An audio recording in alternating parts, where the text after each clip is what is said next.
Well, hello to those who are joining us. This is Brian, and we're just about to get started with our webinar about creating classroom culture. And Aaron will let me know if, okay, Aaron, let me know if you hear me now, and we will get started.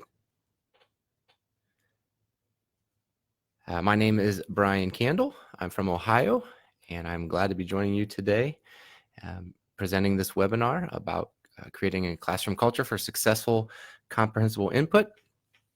My email address is right here. There will also be, that'll be at the end as well as my website, and we'll post some other things along the way. All righty. You are able to ask questions as we go through here. If you do, I'll probably get to them at the end. Aaron will pass them along to me. I'll get to them at the end. Also, the slideshow should be available. It's going to be here on the screen, but also available for you to check out later on. So let's get going so we can be done in a timely fashion here. I start school tomorrow for teachers, and then Wednesday we have students, and I cannot wait. I've been counting down the days until I can see my students again and get going with my Spanish classes. I teach Spanish 3 and 4 and AP Spanish 5. But what we're going to talk about today applies to all languages at all levels, and so hopefully it is useful for you. Let me quickly read what we're gonna do today. No strategy or technique is effective unless we first establish a positive and dynamic classroom culture. When students enter our classrooms, they must feel confident, empowered, and motivated to use the target language. We will explore practical ways to transform the settings for our lessons. We'll discuss student engagement, setting expectations for target language use, which is specific to us in world language, variation, the importance of variation, customizing each lesson, and other techniques for bringing classes to life. So this is kind of an overall idea of culture, but we're also going to look at practical ways we can do that. This webinar and this workshop, I presented this workshop live before, it came from questions I would get often. When I have administrators who visit my classroom or other teachers or even other students, every time, almost every single time afterwards, they say, wow, your students are really engaged. Everyone's paying attention. Everybody's right with you. How do you do that? How do you have your students engaged so well all the time? And the answer is culture. The other question I get a lot, or a comment I get sometimes in workshops when I present workshops about different techniques or strategies, I get the comment, well, my students would never do that. My students would never do that. My kids won't do that. And I always say, they will in the right culture.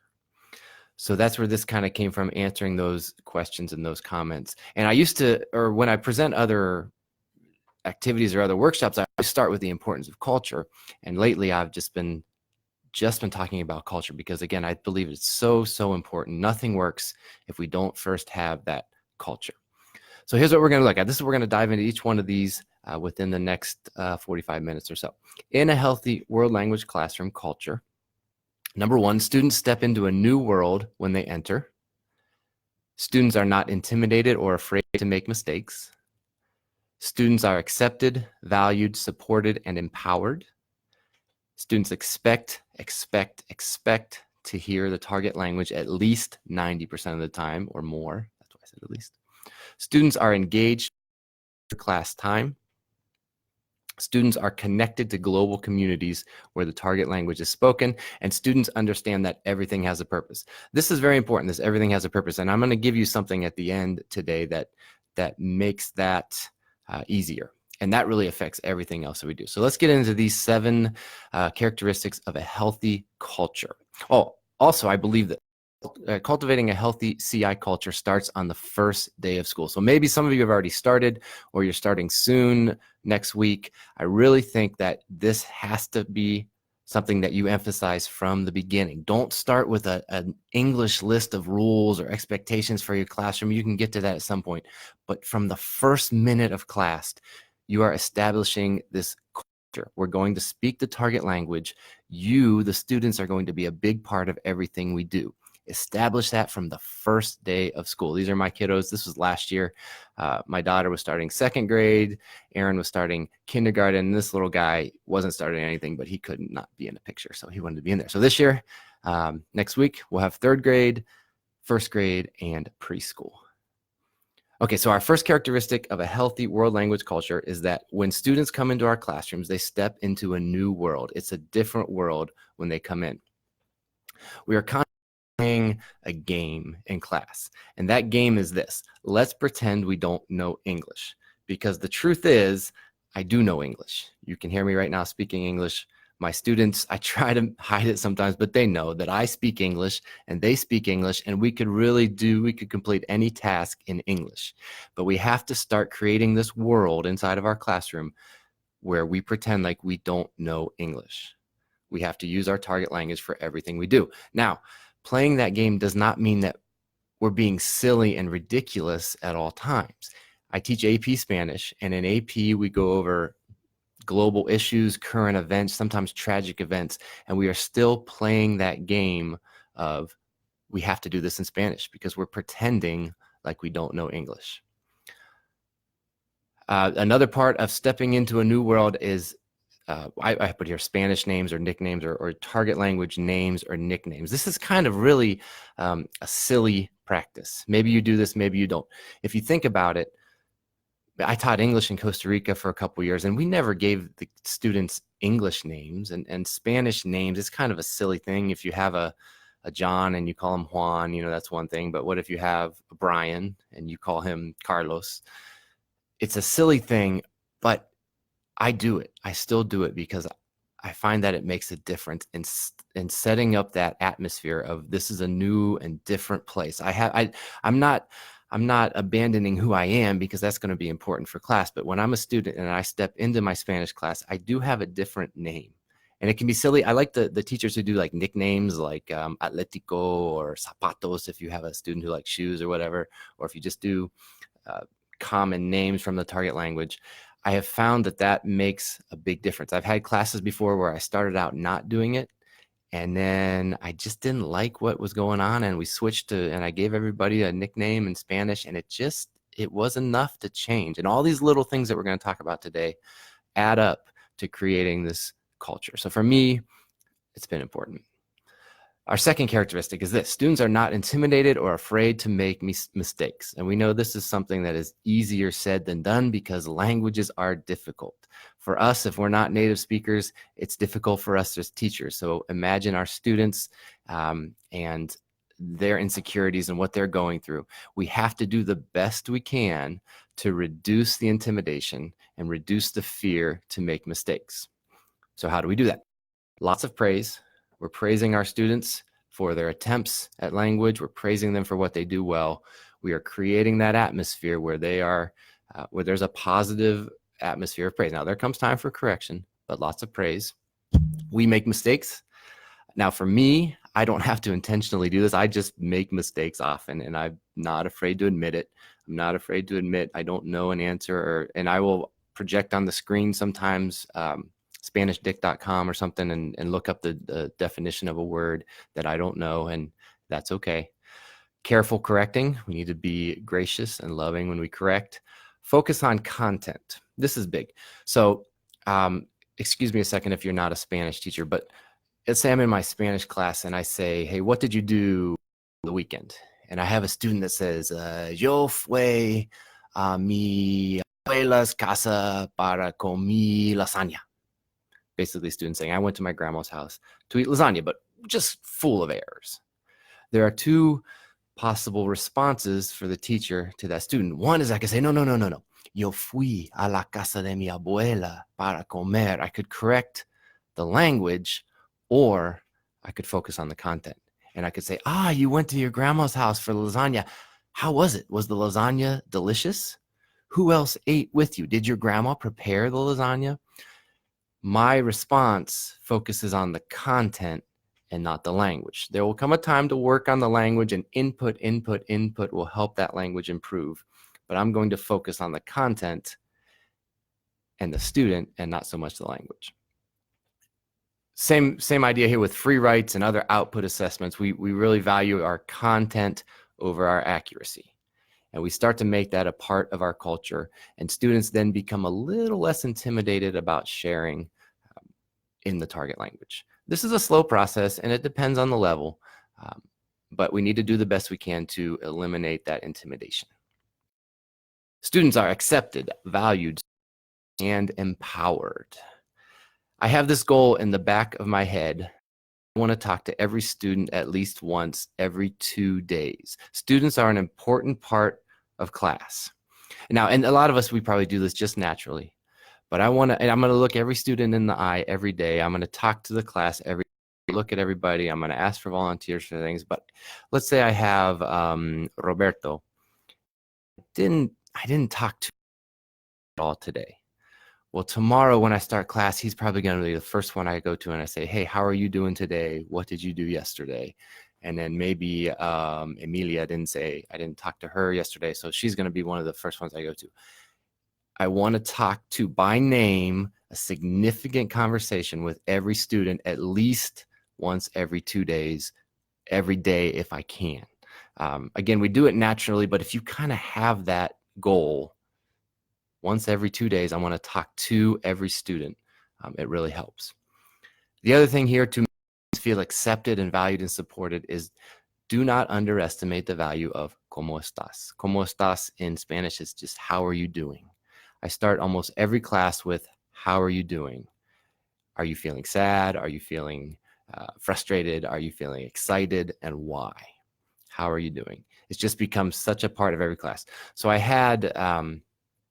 got a lot of notes and letters. I had a great group of seniors last year, and I got a lot of notes and letters from them thanking me for class. And I actually got one the other night, just like a Monday night in the middle of August, completely out of the blue, just thanking me.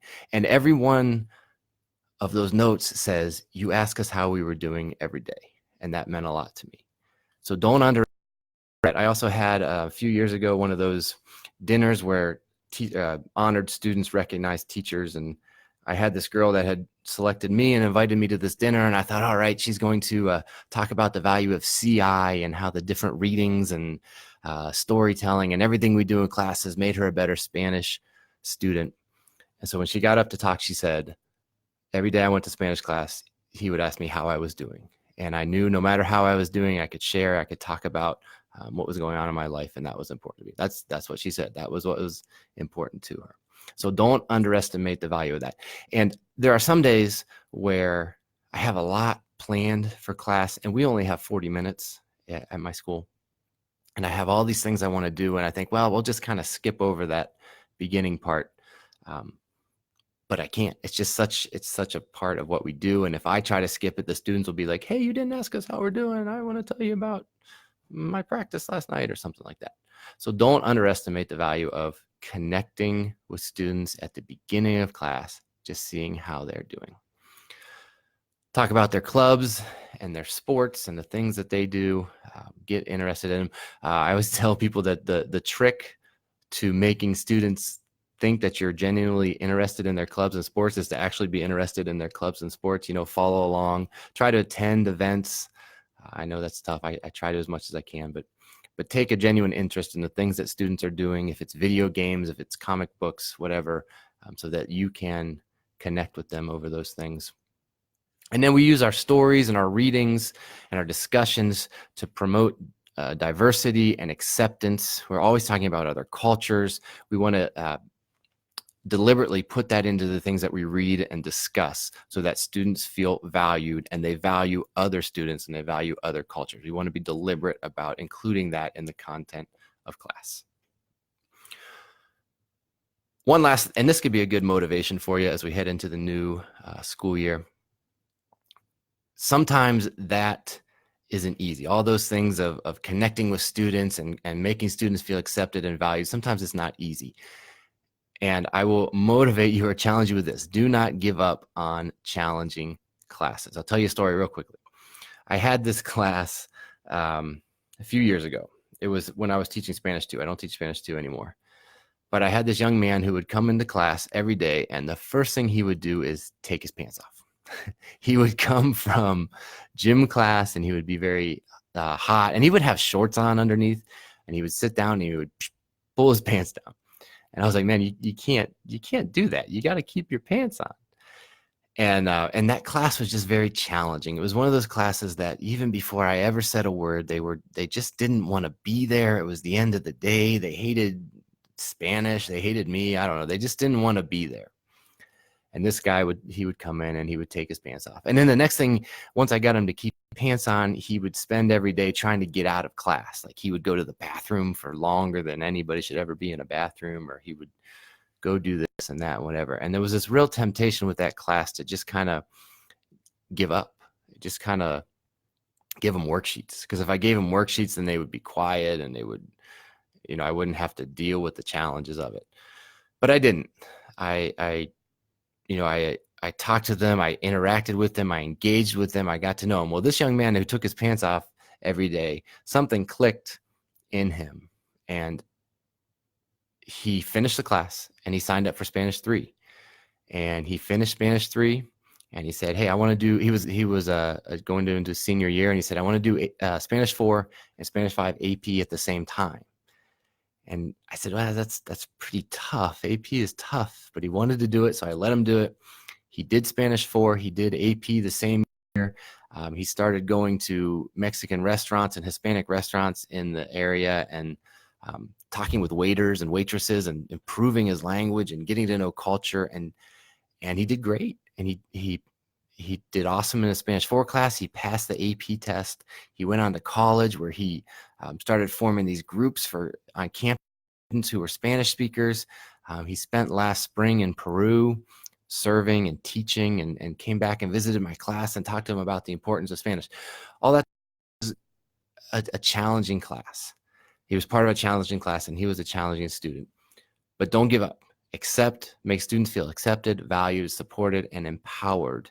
And you can see real change happen in the students and in the atmosphere of class. Okay, next one. Students expect to hear the target language at least 90% of the time. We know this is our goal, 90% of the target language. For me, it's super, super important. It's one of the most important goals of my actual lessons. A couple things we can do to help this out. Choose our class content wisely. Make sure we're choosing things that we can do in the target language. And if we're asking students to speak or write, we're putting them in manageable situations where they can use the target language.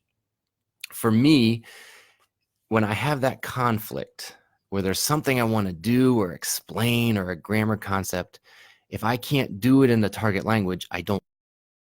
If I can't do it in class in Spanish, I don't do it in class. I will show you something in a second here that kind of help that. But for me, that class time is sacred.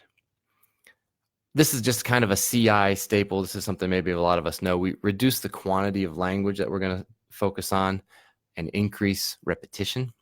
That makes that 90%. So sometimes people, they set this goal of, I want to do 90% target language, and then they just continue to teach class the way maybe they did in the past. The key to being successful at 90% is you have to change what you do in class, or perhaps you have to change some of the things you do in class. Stories, readings, movie talk, games, simple conversation. Those are some of the CI and TPRS things that I do in class that really help me meet that goal of 90% target language. Here's one that I've done more and more as I've gone. Few projects and classwork assignments. I projects every year in class, because when we work on projects, and there's a place for them and they're good, but when students are working by themselves or in groups and they're spending a day, 2, 3, 4 days working on a project, they're not getting input. And a lot of times that's a lot of sacred class time that's spent on something that sometimes doesn't even come out very good. So I do less and less of in-class assignments because I want to establish this culture of students hearing the language and reading the language and getting input every day. Okay, here is a little trick that I've found for that conflict of, I have something I want to explain in English, but I don't want to use my class time. And it's using Screencasts, which is kind of what we're doing right now, kind of a screencast. But you can create screencasts for your students that they can watch outside of class. And I have here, if you end up with this presentation, a link to where I explain how to do it, or I explain how I do it, how I make screencasts. So you can read that. And then I'm going to show you an example here of a screencast. Now, basically what a screencast is, like I said, kind of students hear your voice over slides. So let me show you an example. I hope the audio works on this. It's basically flipping the classroom. If you know what flipping the classroom is, it's very similar to that. So I'm going to record over some slides, and I'm going to give that to students, and I usually give them a couple days, and they can watch it. And then it's outside of class. So if I want to speak in English and explain a cultural or a grammar concept, I'm not wasting the time I have in class. And two, I'm not breaking that culture or that atmosphere of us using the target language in class. So let me show you an example. Hopefully the audio will work on this. One thing that's on here, I'm going to talk in a minute about humor and jokes. This starts with a joke. If you're a Spanish teacher, you'll get it. Or if you're not a Spanish teacher, just hang with us for 1 second. Let's see if we can make this pull up.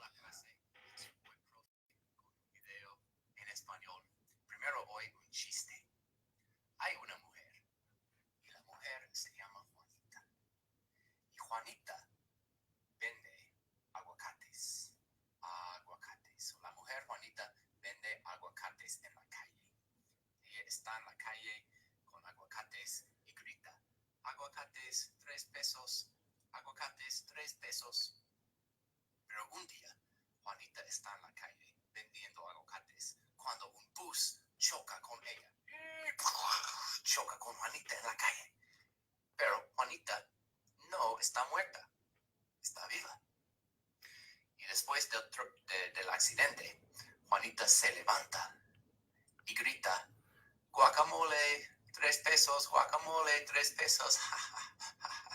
Okay, I don't know if you can hear it or well. In class, and that was at the start with. But this goes on then.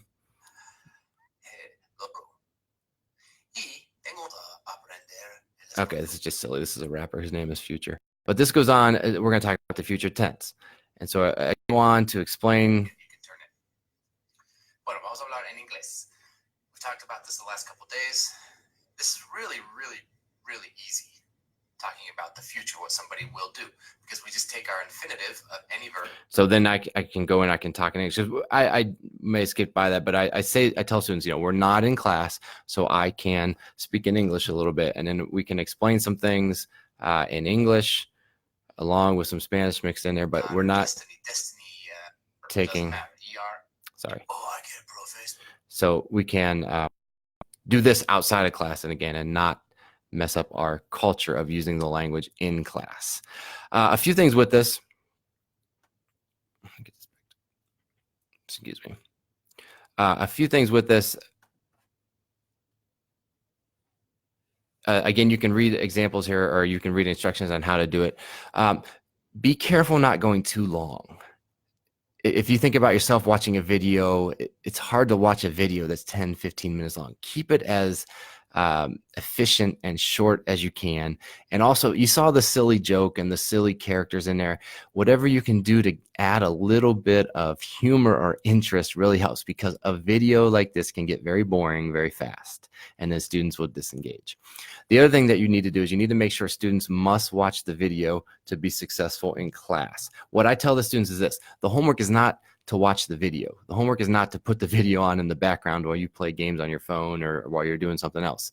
The homework is to understand the concept of the video. And what I usually do is do a quiz when the day's due. So I'll give them a couple of days. They'll come in, it's due on Thursday, and we'll do a quiz over the concept, and they need to understand it. And I tell them, watch it twice, watch it 3 times. If you need to look up something else or ask me a question, make sure you understand the concept, and then also try to throw things in there. And then a lot of times there'll be extra credit things based on the silliness that's in the video or whatever, so they know to pay attention. Again, if that's something you're interested in, I can help you out with some more of the details on how to do that. It's been really, really helpful for me in a lot of ways. I do it. It takes a few minutes to record it. One thing recording the audio. You can the microphone that's on your computer. You can do it with a cheap little mic, but as you start to do it, you'll realize that you want audio that's a little better so your students can hear you and understand you. I put a link here to this microphone. It's a USB microphone. This one I think is like $50 or $60. I have a few different ones that I use. Again, it's not necessary. You can do with what you have, but you may want to look into some, this just plugs right into your computer and you talk right into it, and it's a lot clearer and nicer, and it makes the videos a little better for the students. Okay. Another key to using the target language 90% of the time is that we remain comprehensible. We do that with actors and gestures and repetition and pictures and a little bit of defining words if we need here or there. There it is. And then another key is this. There are times in class where I do not want to allow the students to speak English. Now, I speak Spanish all the time. Students generally, as the culture is established, they speak Spanish too. Penalize them for speaking English unless we are at a time where, let's see if I have this light. I call it la luz, the light. And I pretend like it has magical powers and it can see you and it knows when you're speaking English. And when I turn that light on, you're not allowed to speak English. If you do, you lose points. That's the only time you get penalized for English, is if this is on. Now, I want you to speak Spanish all the time. I'm going to speak Spanish all the time. In like AP class, we don't really use this because they're not allowed to speak English at all. But for the lower levels, this indicates you will be penalized for speaking English. But here's what's important with something like that, and this really helps your 90% as well. Use it at the right. Use it when you can guarantee success. So maybe they're retelling a story, or they're taking part in a scripted conversation or a very simple conversation. Like maybe it's Spanish 1 and you're talking about likes and dislikes, and you're saying, hey, do you like dogs? No. Do you? Yes. Do you like cats? No. Do you like ice cream? Do you like football? Very simple and manageable situations. We'll keep them in the target language and we'll build confidence so that when you say, hey, you're not allowed to use English, it's not quite so scary, because they know I'm not being asked to do something I can't do. I'm going to do something very manageable during this time. And then you start to increase and increase and increase the rate those times. So use that well, and that can really. And then what happens as I go through the year, I start to use this less and less because I don't need it, because students the English just kind of fades away because they're so used to using Spanish. And really, they may not admit this, but deep down, that's why they're there. They're at class because they're in your class because they want to. And as they start to do it, they start to have some success with it, they like it. And they don't want to use English, and they don't want me to use English. If I have to talk English for something, everybody gets weirded out and they laugh because it's just not what we do. So if you have questions about that, go ahead, ask those. We'll try to get to them at the end. But I'm really passionate about that, using the target language as much as possible. And then, the last thing, again, going into the year, it's just fight the good fight with it. It's not easy. It takes a long time to get good, because it's one thing to speak your language. It's saying to speak it in a comprehensible way that your students understand. And sometimes that takes a while, especially if you're young. Keep at it. Keep working at being comprehensible. Slow down, repeat, use pictures, cut out those things you can't do in the target language, replace it with things that are manageable situations, and fight that fight of trying to stay at 90. Make it your first goal in class, that's what you're going to do, and fight that good fight. And if you need help and ideas, I can help you out. Okay, next one. Students are engaged for the entire class time. Bell to bell, Monday to Friday, August to June. We want our students engaged for the entire time. So we're going to focus on two things: engage, time. Seating arrangement for me is really important. This is my classroom. As you can see, it's an older classroom. I'm not really good at decorating. Somebody gave me these posters that are hanging up. I have some word walls and different things, but this is what's really important to me: the seats. We sit in this semicircle all the time. Every student can see every other student. I can see everybody. I can get to any student if I need to talk to that student individually. It's just become a part of our culture. You see, we don't have desks. They can turn around and use a table if they need to write something long, but we have all this space for actors or different things. This seating arrangement for me is important, but just an awareness of an environment is important for engagement. Personalization. This is another key to class that really helps engage students. Starting with the starter questions like, how are you doing? What did you do yesterday? What are you going to do today? How do you feel today and why? I love that one because it really allows them to talk about yesterday or tomorrow or lots of things. What were you doing at 3 o'clock, 5 o'clock, midnight last night? We do these kind of questions pretty much every day, maybe one of them, maybe two of them. And again, it just becomes part of the routine that we're going to talk about students and their lives. And a lot of things that come up during these questions are used in stories or readings, different things we do. And it's really the first step in getting to know those students. And it's personal. So they realize, even though I may take on a new Spanish name when I come into class, my life is a big part of the content that we're going to do, or the context that content's going to be used in. Here's another thing we do a lot. And this is another way to personalize something, but also get a lot of reps of language. And this will be kind of tough. This is easier to demonstrate with the whole group, but I'll kind of talk through it very quickly. And this would all be in Spanish. So I'll put this question up. ¿Cuántas personas? How many people? And I'll project 10, 11 different questions. And students will have, and it's basically a game. So we're going to play this little game, take out a scrap sheet of paper, number from 1 to 11. And from 1 to 11, you're just going to put a number. And so they read this list and they say, all right, number. And so like, and I say, maybe there's 24 of us in the room, and I include myself. So there's 24. I say 24 is your maximum number. Take a guess. What do you think? How many people have said a bad word today? How many people have been to the beach? How many people have purchased a gift for a boyfriend, et cetera, and so on? How many people hate Christmas music, have taught a Spanish class? I think I used this once in a workshop with teachers. That's why this looks like a little more grown up. And then we'll go over each one. And again, it's all happening in Spanish. So how many people have said a bad word today? And then everyone will raise their hand. I'll count. Okay, 17. You look at the number you guessed and you see the difference. If you guessed 10, then you have a 7. That's your difference. It's not as complicated as that may sound. And so we go, but when I do, here's the big thing. The game is what keeps the students engaged. For me, I love it because it's lots of repetition. So if you can see here, like maybe there's an emphasis on present perfect, have done, have done, have done. You can make these questions whatever you want. But I'll say, how many people have said a bad word today? And they raise their hands. And I'll say, have I said a bad word? Who has said a bad word? What bad word did you say? Which I don't let them say, but explain the situation. And we talk in this target language, and it's personal and it's repetitive and it's engaging, and it's a great way to get that language repeated and repeated and repeated. And we go through each one, and this thing could take a whole class period. It could take 10 minutes, however you want to go through it. But the value is in the input from the teacher based on this activity. And it's very personal. A similar one is true or false. So they take out a paper, they number from 1 to 9, and they just guess true or false. Rachel drank coffee this morning. Mary has seen the movie Elf more than once. Megan is in love. And then we go through and we ask that, hey, Rachel, did you drink coffee this morning? No. Okay, so if you wrote true, you're wrong.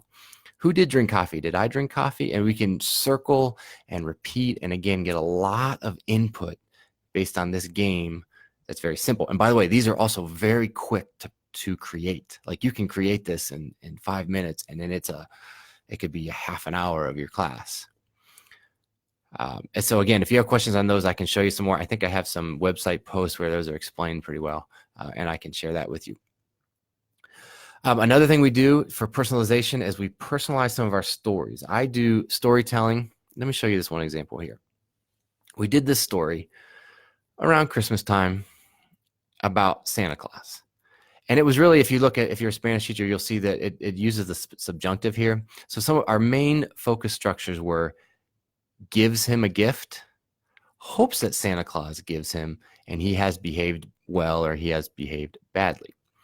So we have this idea for the story we're going to tell about Santa Claus, and he's giving gifts to kids, and some kids behaved well, so they get the gift they want, and other kids, again, didn't behave well, so they don't get the gift they want. But we're going to create that whole context for that story based on class, based on the students in class. So every student has this paper, and we're going to basically personalize this story. So I'll say, all right, students, who is our first child? And we'll pick someone from class. We'll say Eduardo. And I'll say, Eduardo hopes that Santa Claus gives him what? And so now the class together is going to decide he wants a bicycle. And I'll say, all right, class, did Eduardo behave well or badly this year? And they'll say, oh, he was very bad. And so we'll write a little note. All right, mal, why? And they'll say, well, because he steals cheese from his brother, whatever. And so we'll put that little note in there. We won't do this last part yet. We'll go on to another student. All right, Sarah. She hopes that Santa gives her a doll. She has behaved well this year. And why? Well, because she helps old ladies at the park to walk on the track or whatever. And so together as a class, we'll go through and we'll fill out. This is our story, but we're also kind of creating it and writing some things down. The characters of the story. We can do as many as we want. And this is very engaging to students because it's about them, and it's silly, and it's kind of fun to say, you know, who's been good and who's been bad, and what are some bad things they've done, and so on. And then as we get to the end of the story, we go through and talk about who did Santa Claus give gifts to and not give gifts to. And I think I have here, here's a reading that resulted from that story. So we did the reading, or we did the creating, we did the story. So then we have, and a lot of the details of the story came from, they lived in the town of West Egg. There were lots of students. So Jesus Pablo was hoping that he would get some pens and world peace. And Santa Claus gave him pens and world peace because he's cared for orphans of the town. They love him. They call him the generous one, and so on. And so we have the next student, and she's been very good. And then we get to some students who have behaved badly, and Santa Claus, let's see, this is really silly because it's all, okay, so here's somebody who wanted a shirt of Lele Pons, and because he is in love with her. Well, Santa Claus gave her a shirt of Celine Dion because she had behaved very badly. Lots of these details, and we're going to talk about humor here in a minute. If you were to show this to your class, they would be confused, and this wouldn't make any sense to them. In our class, it was hilarious. And it happened in this class and in the other one. This was hilarious to them because it was all the details that they had come up with. It was students from their class, and it was personal. And there's another example that you can kind of click on and look at. But the point is, when it's personal, it's very engaging to the students. Okay, another, and this is very similar. Another key to being engaging is to be compelling. Pick content that is compelling. Interesting materials that are funny, relevant, debatable, and contain a hook that holds interest. And that aren't so compelling, and maybe switch that out for something else. Humor we use a lot. Relevance, all of our languages and our cultures are alive. There are so many things happening in the world, in our cultures nowadays, that there's so many good relevant things we can focus on because we don't have to be funny all the time. And this is one that I found recently to be very hook is debatable. Is it something that students can debate where there would be a disagreement in class? I have a book that I wrote called Los Sobrevivientes, which Voces Digital has helped me publish and is available. Maybe Aaron, if you want to post a link to that. But it's about the story of the rugby team from Uruguay that was traveling to Chile. They crashed in the Andes Mountains. They were there for over 70 days. Nobody was coming to look for them. And to survive, they had to, I'm sorry, I'm spoiling the book, but to survive, they had to eat the flesh of those who had died, which is not a funny story at all, but it is a very debatable question. Would you eat your friends who passed away? By the way, this is probably not a good book for middle school or elementary Spanish, but in our high school classes, that becomes a very engaging debate. And it hooks students. And again, it's not funny, but it's very and compelling to them. So wherever you can find that debate, wherever you can find that who would do this and who would do that, that's a great way to have compelling content. Humor is important. I believe this. I forget where this came from, but if I can make you laugh, I can make you listen. Humor is not the goal.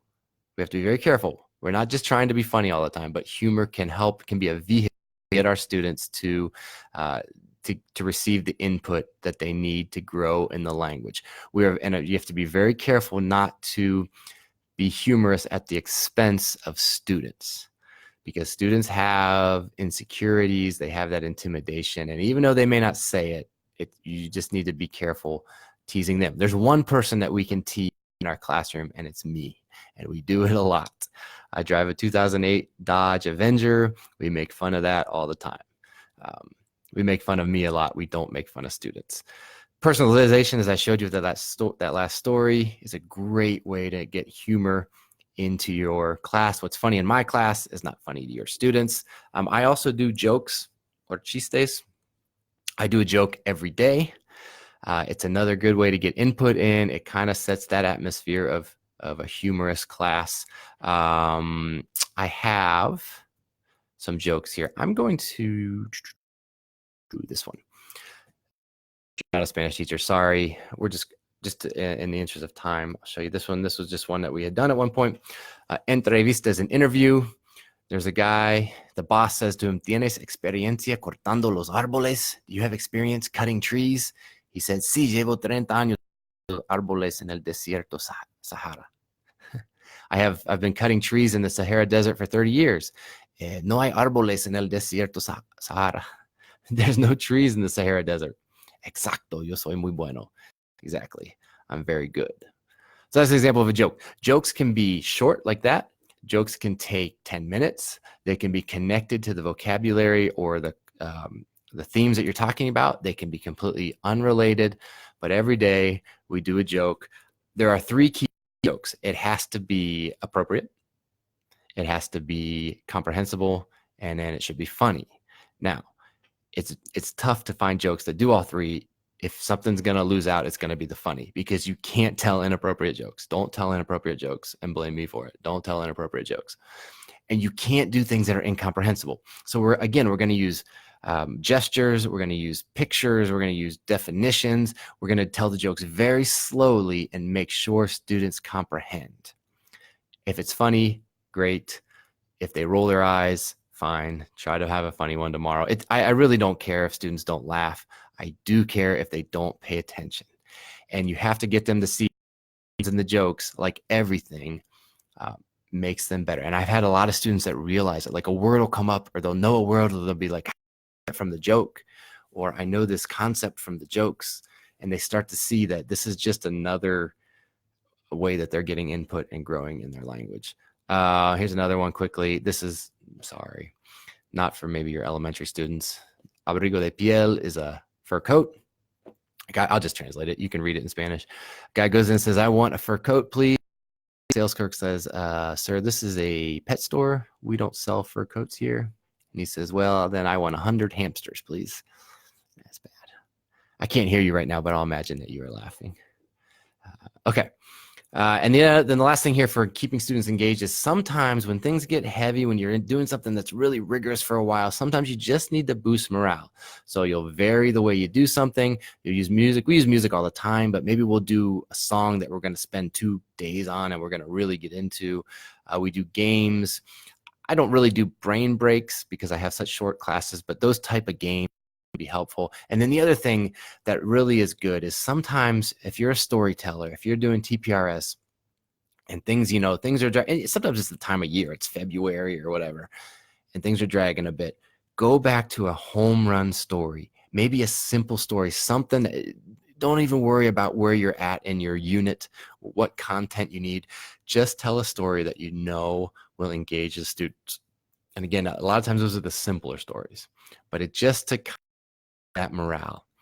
Go back to what I call home run stories. And I don't mean go back to what you've done before, but find one that's simple. Maybe you're teaching level 3 and you do a level 1 type story or whatever. Just boost that morale and then get back into the rigorous things. I'm going to skip this for right now. That's just an example of a game. And then I guess this is the last thing for engagement is prove your consistency of effort. If I start an activity on Tuesday and we don't have time to finish it, I need to do something Wednesday to finish it. Because if I don't, then students are going to stop putting forth the effort because they know I'm not going to finish that activity. And then you need to be ultra prepared every day. One of the reasons that I tell jokes every day is it proves to students that I am ready. I have come prepared. I have a joke ready. And it starts to, again, establish that culture of the teacher is ready. We have things that we're doing and everything has a purpose. Everything has a purpose. So you need to be ultra prepared every day for every class. Okay, students are connected to global communities where the target language is spoken. We have two more things here. They need to be connected to the countries where the language is spoken. One of the best ways I found to do this recently is trivia. Every Tuesday, I tell a trivia question. Every class that I have sees the same question. They all, as a class, they vote and they decide on an answer. The next day, I reveal the answer, and whatever class got it right or was the closest gets a point. I keep track of those points, and at the end of the year, the class with the most points wins. So here's this was last year, I think. Here's my final results last year. These are all classes. This mod 1, 2 is one class, 5, 6 is one class, and so on. So this class, 15, 16, had 17 points. They won for the year. I keep track of this all year. Let me show you some examples of questions. Oh, here we go. In what year was this woman born? And I don't tell them who it is. Some know, some don't. The next day we talk about who this is. This is Isabel Allende. And then I say she was born in 1942. Whoever's closest gets a point.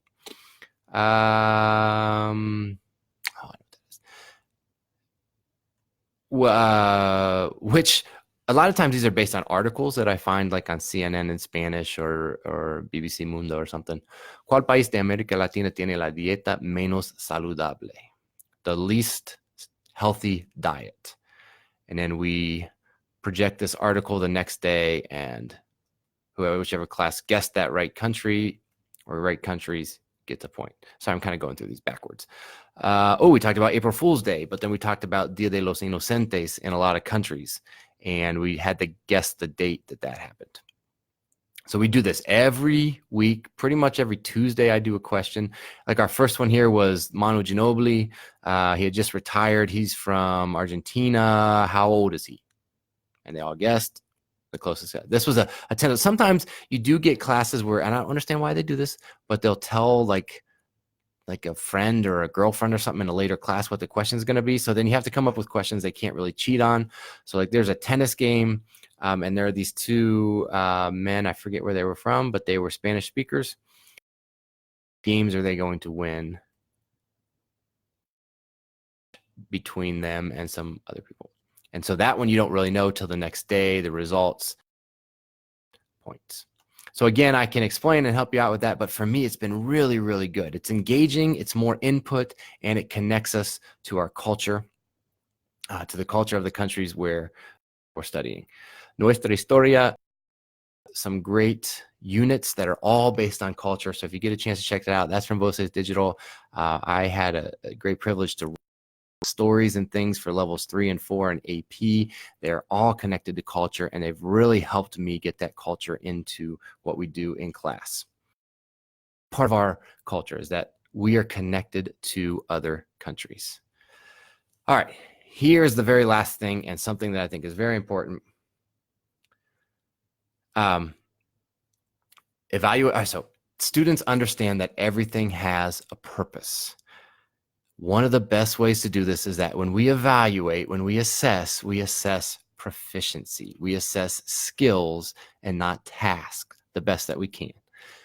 So that if a student knows that I'm going to be scored on how well I comprehend a reading or a listening, how well I can speak, how well I can write, then they start to realize that everything in class is important because it makes me better at Spanish. It makes me better at reading, it makes me better at listening, writing, and speaking. And if you truly evaluate those things, then students start to make the connection. It's not easy. It's not easy to just evaluate proficiency. It's not easy to get all students on the same page, but you can get most of them there, and you can really start to move. One thing I found that helps is this, and this is a gift for you. You'll have to maybe change a little bit. I have it here. I do this at the end of the first quarter of Spanish 3. Spanish 3 is the first level that I teach. I teach 3, 4, and 5. After the first quarter, I show them this sheet. And it's in English here. They see it in English. It says, your grade in Spanish is a result of your skills in Spanish and not the task you complete. Because that's the case in a lot of other classes in math or whatever, it takes a while to get them on this page. It's a result of your skills and not the task you complete. If you can read, listen, write, and speak well, not perfect, nobody expects you to be perfect or native, but at your level, you will get a good grade. And so I started, and I put this on here, and we all kind of giggle at it because it's so foreign, but it's so true. And I give them this silly conversation. Profe, how do I improve my grade? Get better at Spanish. And they laugh at that because that sounds so weird. Like, because when people ask that question, when students ask that question, they mean, where can I get extra points? But what I say is, get better at Spanish. Profe, how do I get better at Spanish? Everything we do in class is designed for you to engage with the language and improve your skills. So if you want to get better at Spanish, look at this. And I have all students fill this out at the end of the first quarter. And I really, really believe it has made a difference in everything that happens afterwards. Like they start to see this connection. So let me quickly go through some of these. When we listen to a song, I follow along every word. I don't just glance off at the walls. When Profe tells a joke, I listen to every word and try to understand. When we read something, I follow along. I ask questions when I don't understand. When we talk with a partner, I talk a lot beyond the minimum. When Profe asks a question, the entire class, when Screencast I was showing, I watch it closely to be sure I understand. When we do an activity in class, I focus on it. I read extra outside of class. I talk in Spanish when the light is on. I talk in Spanish even when the light is not on. I listen to Spanish music outside of class. When we see a trivia question, I try to understand the entire description, not just vote on the number, understand it all.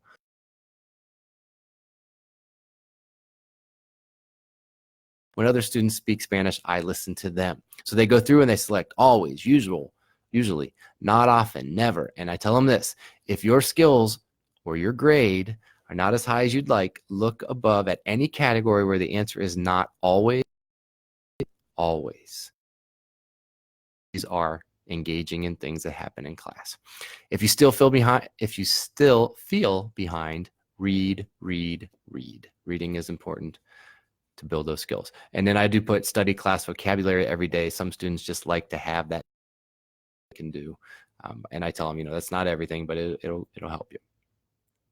So this again has been very, very valuable for me for getting students to buy in that everything has a purpose and to establish that culture of everything has a purpose.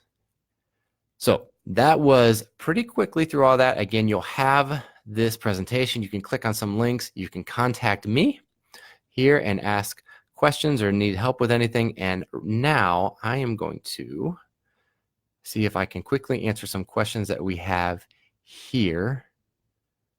Uh-oh,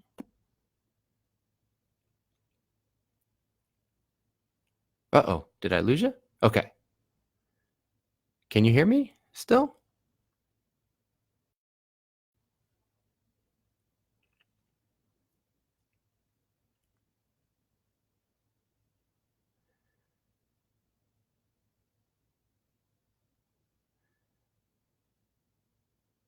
Okay. Let me open this up right here. I have some questions. Let me do this very quick.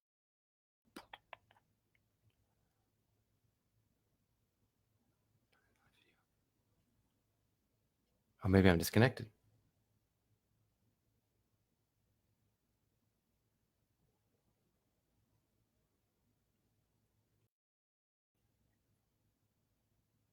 Okay, well, okay, you can hear me. I'm not sure what you're seeing, but let me look at a couple questions here and respond to them. Aaron has sent me some questions. What clicked for that student? So that student I was talking about who always took his pants off and always tried to get out of class, and then things changed a lot for him. What clicked for him, I think, was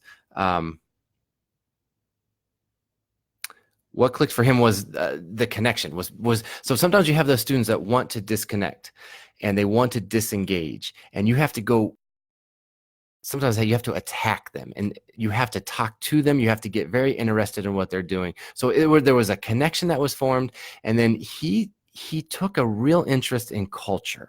When I connected Spanish speaking countries culture for him, that clicked in him, and he really wanted to be a part of that, and he wanted to learn the language that went. So I don't know if I can give a specific thing that applies to every student other than individual attention and then just every day trying to be engaging.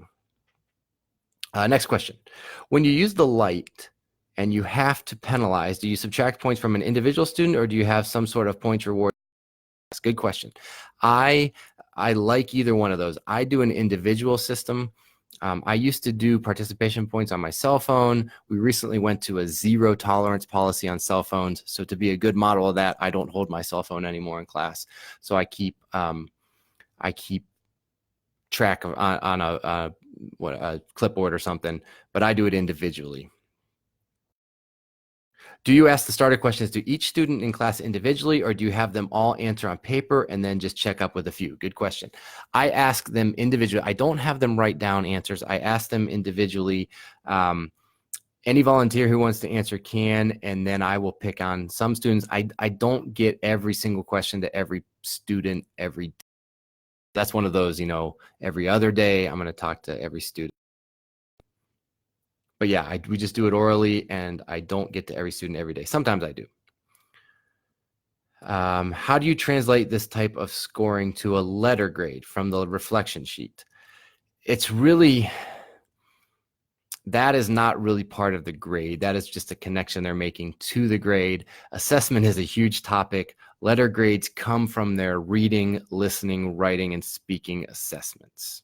Are you still hearing me? I hope so. Okay, let me see if I have other questions here.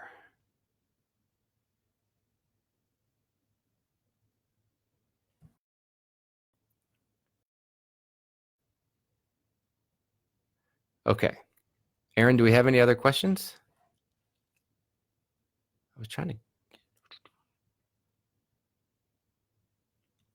If not. Oh, yes, we do have some more questions. Sorry. Oh, nope, that's the last one. Should I be seeing these questions at the bottom of this? Should I be seeing these questions at the bottom of this post on the right? One second, I have a couple more questions here that we will answer.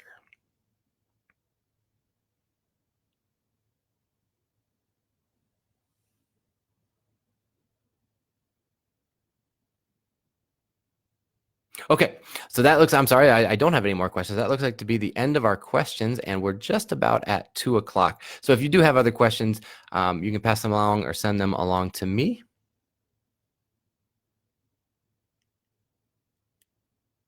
And I appreciate your attention today. Sorry, I'm getting one more message here.